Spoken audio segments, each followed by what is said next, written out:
Hello everybody, and welcome back to episode number 11 of our Direwolf20 1.7.10 Feed the Beast Let's Play. So I've done a little bit of stuff since I've left off. By the way, I know I haven't uploaded in probably 4 or 5 days, I think 4 days now, and that's because I've just been really busy with school. So today I've kind of found a little chunk of time to upload this. So it's probably going to be a little bit of a late night for me, but nonetheless, I wanted to get an episode out. I felt bad for not uploading, but so that's why I'm pushing this episode out. And what I did was, you can see over here, is I made some endo flames. So you know how we were making our we made our day blooms last episode, which generate mana from the sunlight. The endo flames generate mana from coal or any kind of fuel source. And so I have just been throwing manually. I've been throwing coal blocks on each of these 5 endo flames, and they've been filling up our mana pool. You can see a little bit. So that's what I've been doing to get a little bit more mana. But today, like, the endo flames are good and all, but today I wanted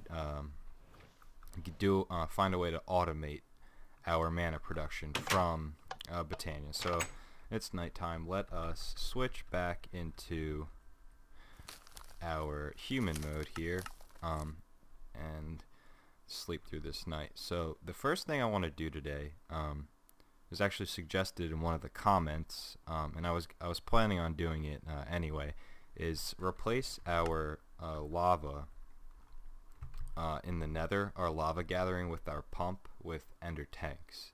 So for this we're going to need 4 blaze rods, cauldron, obsidian, and wool. So I'm going to make 3 of these total. So we'll need 3 of those, 12 of these. We'll need a decent amount of iron for our 3 cauldrons. Not 4, there we go. And lastly we needed, what was it, the wool and the obsidian. So hopefully it looks like I'm lacking on obsidian. So quickly let's go over to our little farm over here. Not a farm, just the big lava pool that we had, and quickly mine up some obsidian. I kind of want to keep it a little bit shorter today, the episode, just because I don't really want to take a long time to record. I know it kind of sounds like bad, but I'm really have a couple of tests tomorrow. I'm nearing the end of my second quarter in high school. I'm a senior in high school, so I have like I said, the second quarter for my school is ending at the end of the week. So of course all of my teachers cram a whole bunch of tests in the last week of school, and that's why I'm really busy, especially this week. So, but hopefully after this week, I think actually tomorrow, Thursday, is my last day of tests. I'm recording this Wednesday night, so hopefully I can get some more episodes up over the weekend and throughout the next week, just because usually at the beginning of a new quarter, school is kind of pretty relaxed and stuff, just because we had so many tests the previous week. So hopefully soon I will be able to get a couple more episodes up. So let's get back over here, and the last thing we're going to need is 3 wool, and we should have everything for 3 ender tanks. Now these are just like the ender chests we have, except they store liquids.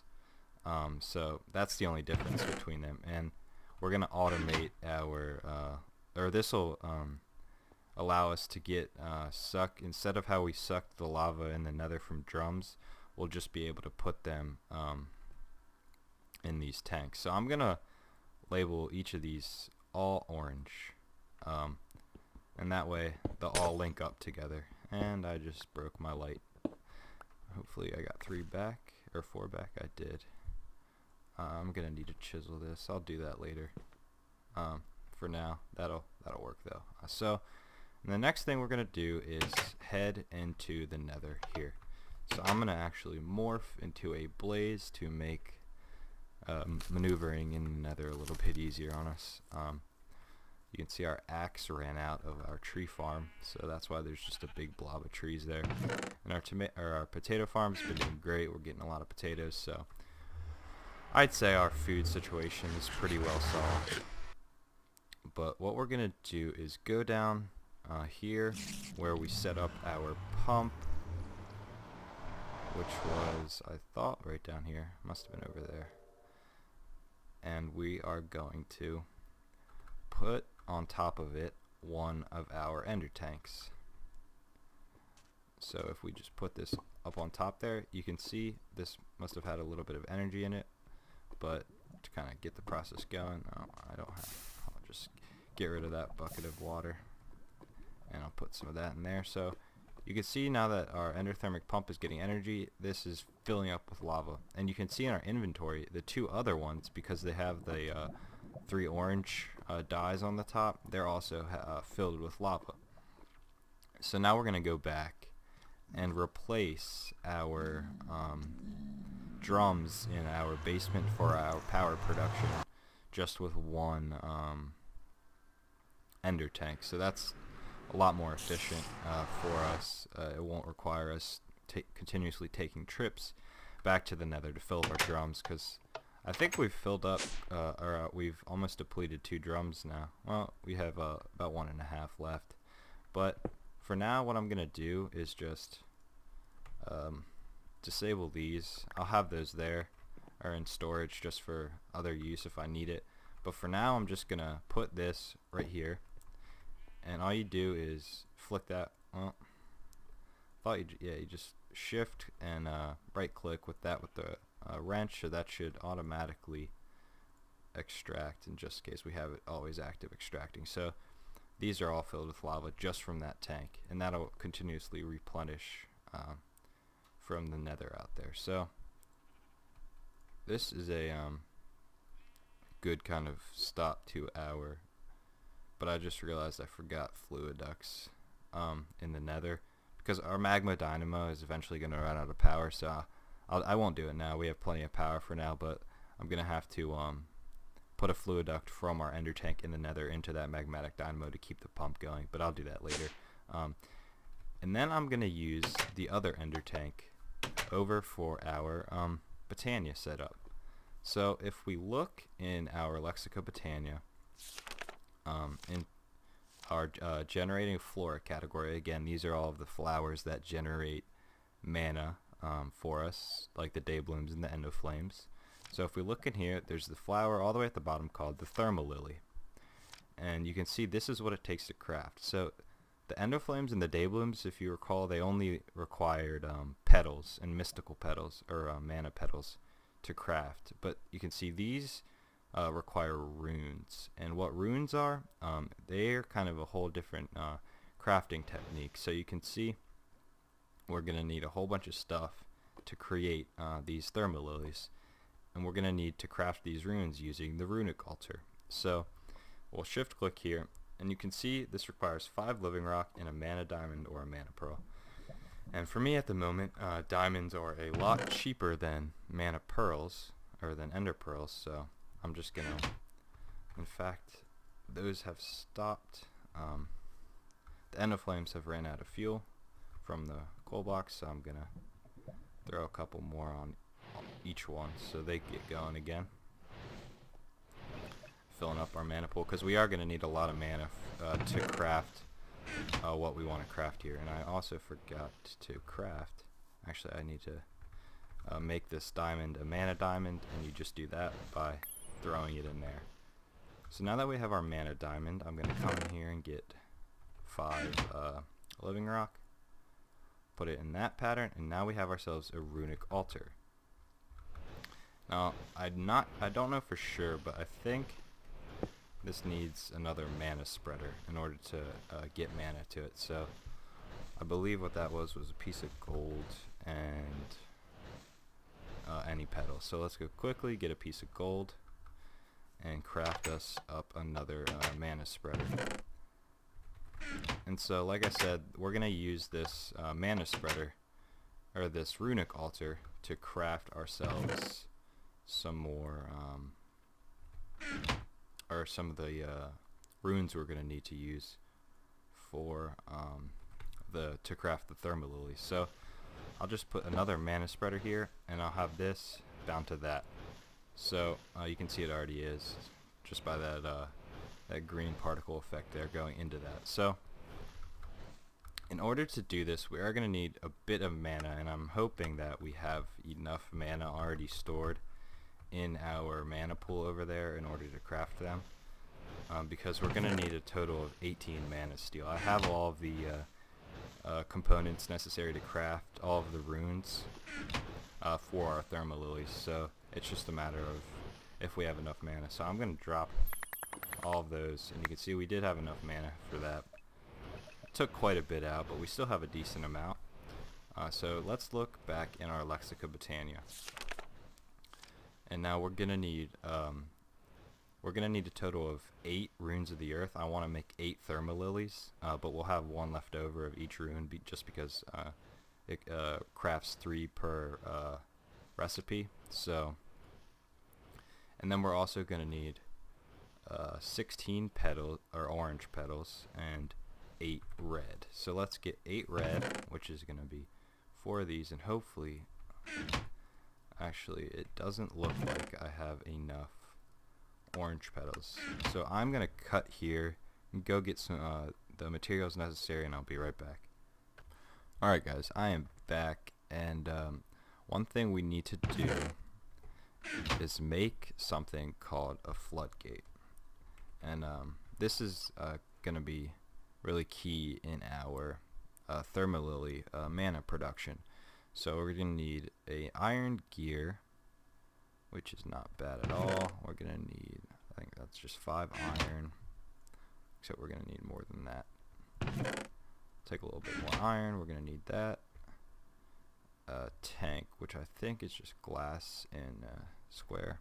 How much glass do I have left? Should be plenty. I'll take a little bit more. So we'll make a tank. We'll make some more iron bars. And we should have everything for our floodgate. And the other thing I need is my chisel. I thought I better fix this while I'm here, because it would never get done anyway. And I don't remember what we used. I think it looks like this one. That looks right. Okay, and the other thing I wanted to do is chisel some of this into quite clear glass. So, and then before I forget, I want to craft a simple lever. So this is how we're going to use, this is the reason I made a third lava ender tank, and that reason is we're going to use it to automatically supply our thermal lilies with mana. But before we do that, kind of struggling to speak today. Before we do that, we need to actually craft our thermal lilies. So let's see what we need to do here. Let's craft these first. I don't remember. I think this is the rune of fire. So we'll craft our runes of fire before we do anything. So if we look back in our Lexica Botania, I'm also going to need my wand.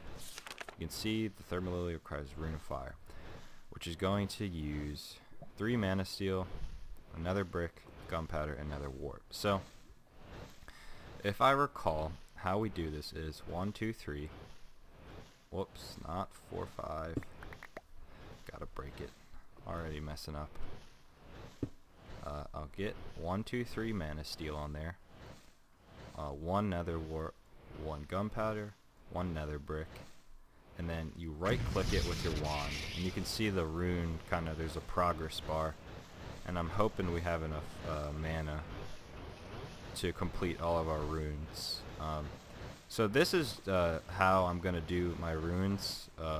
It's gonna take a little while to craft them all, so I'll be right back when they're all done. Alright guys, I am back and I have crafted everything necessary to make our thermalilies. So here we go. That goes in. What? Oh, I didn't throw one of these in. And now we have ourselves our first thermalily. So we're gonna repeat this till we get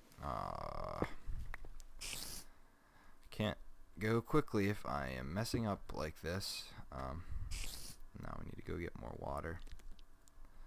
So we're gonna do this. Oh my goodness, guys, I'm a mess. I'm gonna do this on camera. I'm gonna do it. You're gonna have to suffer through it. I don't have a lot of time to edit, so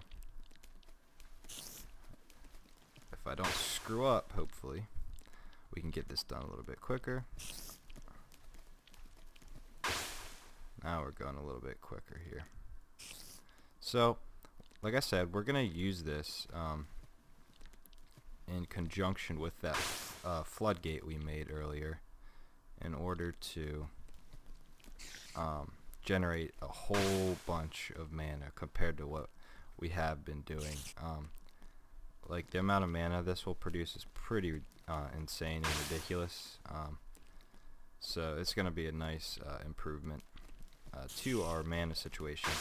And once we get a whole bunch of mana, that's pretty much the base work. Really, that's the big limiting factor to kind of furthering up in the mod. So once we get a lot of mana production, automated mana production, we'll be pretty golden for a while.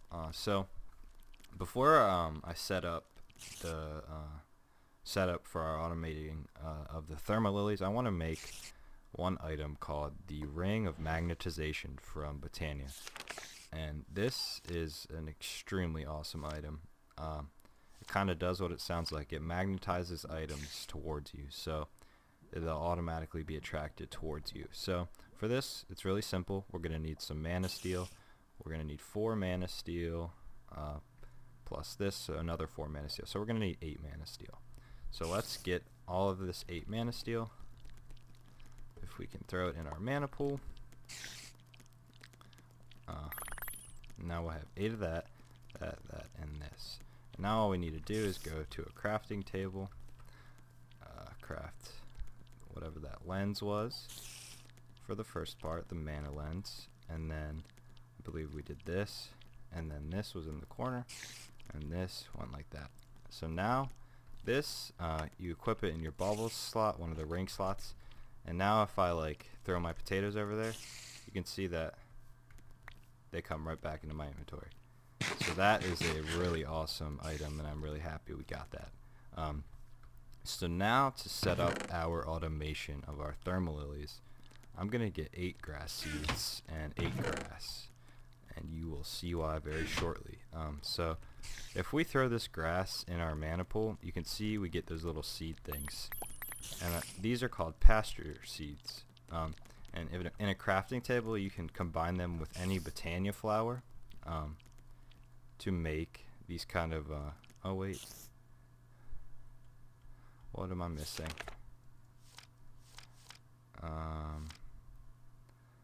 Where would this be? Would it be in basics and mechanics, manipulation? I wonder, I think I need glowstone actually. I think the flowers need to be, or maybe I need to do something to the pasture seeds. I remember it requiring glowstone, so I think that's what I'm missing, something like that. I know I need to combine glowstone with something in here. So let's just see what I can combine with glowstone. Not those. I can. Alright guys, I'll be right back when I figure this out. Alright guys, I am back, and I figured out you needed to make the pasture seeds, the glowstone, with just a regular flower, and then combine that with the thermalilies. So now we'll be able to get our 8 thermalilies. Let me dump some of this crap out of my inventory. And so now we're gonna set up our automation for our thermalilies. So we're gonna need a variety of stuff. I'm gonna shift to a just a blaze so I can maneuver around a little bit more easily. So I'm going to get a little bit of dirt as well, just to build with. And so I think, let us do this. How about, we'll do it right here. So we're going to place our floodgate right where that dirt block is. Not that. Our floodgate. And then we're gonna put a conduit on there, if I can get my wrench and place it correctly this time. We'll get that on there, and we'll have this, and then we're gonna put our, well, we'll do that after this, and then we're gonna surround it with glass just so we can see the lava that this is going to be dispensing out. And we're gonna put glass all the way down to the base. Now I claim no originality for this design. This is Direwolf20's design. He used it in his Forgecraft series, so I thought it was really cool and a neat way to automate it. So that's where I saw it anyway, so that's how I'm going to do it. And then we're going to take our thermal lilies actually, and we're going to put them in this sort of pattern. And then we're going to, I'm just going to fill this out a little bit more so we can see it a little bit more easily. And now if I put this, I'm not 100% sure how this floodgate works, but if I come down here and I do this, if I can access it, go up there and up, we're going to extract, always active. So now this should dispense lava like that. And now these thermal lilies use that lava source as their fuel. So you can see these particle effects, they're being activated. But before I forget, I need to get some mana spreaders. And I actually think that these operate so quickly that a mana spreader can't keep up with how much mana it uses. So I'm going to make 2 mana spreaders here really quickly. I should have done this before I even made the actual things. I'm going to make another mana pool, which only needs 5 of these. Make a diluted mana pool, and then I'll drop both of these in here. So now we have 2 more mana pools, and I'm just going to take some mana spreaders, put them here and there, and I want to place them like that, and then get our wand of the forest out, that and that. So now what should happen is, well, you can see, is this one's not spitting any of the mana out. I don't know why that's not happening. Of all of these, it looks like all of these have gotten a source of lava. I'm not sure why this one's not working. Maybe they only go through one. But it is keeping up with our thermal lilies, which is nice. So every time these run out of a source of lava, it'll just use that source that's right there and eat that up. So this is a really cool setup. Fully automatic, as long as we have our pump in the nether still generating that mana. And what I'm going to do actually is do this, so that we'll have a buffer. So this one will fill up, and then we'll have this one to fill up. So this is an awesome way to wrap up the episode, I think. We have some automated Botania with that awesome lava setup and our thermal lilies. So eventually we're just going to get a whole bunch of mana, especially if I go AFK for a while, or go mining, because this chunk is loaded. So this will just continuously generate mana for us, which is absolutely awesome. So I hope you all enjoyed the episode. If you did, please leave me a like. It really does help out. Comment with any suggestions or feedback that you guys have for me. I am open to all of it and encourage it. And again, I appreciate you guys watching. I appreciate all of my support. Subscribe if you haven't already. Like I said, this upcoming week I'm going to try and should be able to post a whole bunch of more episodes, so look forward to that, and I will see you guys in the next one.